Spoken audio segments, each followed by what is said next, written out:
এবার নির্বাচন নিয়ে ঘোরতর উদ্বেগ প্রকাশ করেছেন প্রধান উপদেষ্টা অধ্যাপক মোহাম্মদ ইউনূস। 29 অক্টোবর বিকেলে রাজধানীর ফরেন সার্ভিস একাডেমি মিলনায়তনে ব্রিফিংয়ে প্রেস সচিব শফিকুল আলম একথা জানান। আসন্ন নির্বাচনকে ঘিরে কি কি শঙ্কা প্রকাশ করলেন অন্তর্বর্তী সরকার প্রধান, এ নিয়ে বিস্তারিত জানাচ্ছেন লিমা সায়ন্তী।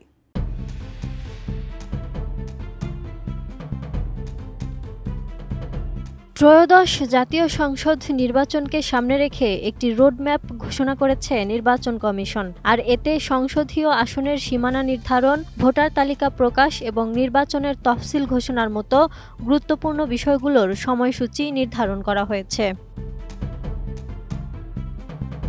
যা বাংলাদেশের আসন্ন জাতীয় নির্বাচনকে ঘিরে রাজনৈতিক প্রেক্ষাপটে নতুন মাত্রা যোগ করেছে। এরপরেও নির্বাচন নিয়ে ঘোরতর উদ্বেগ প্রকাশ করেছেন প্রধান উপদেষ্টা ডক্টর ইউনূস। 29 অক্টোবর বিকেলে রাজধানীতে ফরেন সার্ভিস একাডেমির মিলনায়তনে আয়োজিত সংবাদ সম্মেলনে প্রেস সচিব শফিকুল আলম একথা জানান।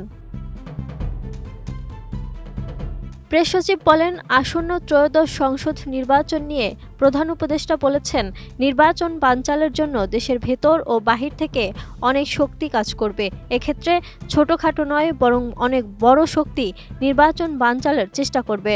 হঠাৎ করেই আক্রমণ চলে আসতে পারে। আর এই নির্বাচন চ্যালেঞ্জিং হবে বলেও জানিয়েছেন প্রধান উপদেষ্টা। তবে যত ঝড়ঝাপটা আসুক না কেন, সেটা অতিক্রম করতে হবে বলেও আশা প্রকাশ করেছেন তিনি।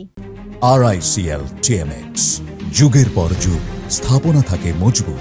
নির্বাচন বানচালের জন্য ভিতর থেকে বাইরে থেকে অনেক শক্তি কাজ করবে।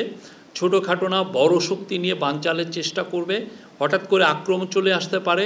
এই নির্বাচন চ্যালেঞ্জিং হবে। যত ঝড় ঝঞ্ঝাই আসুক না কেন, আমাদের সেটা অতিক্রম করতে হবে। শফিকুল আলম আরও জানান, প্রধান উপদেষ্টা বলেছেন, সোশ্যাল মিডিয়ায়ও নির্বাচন নিয়ে নানা অপপ্রচার হবে, যা দেশের ভেতর এবং বাইরে থেকে পরিকল্পিতভাবে চালানো হতে পারে বলে সবাইকে সতর্ক থাকার আহ্বান জানান। আর এসব অপপ্রচার চালাতে অপরাধীরা ব্যবহার করবে AI প্রযুক্তি।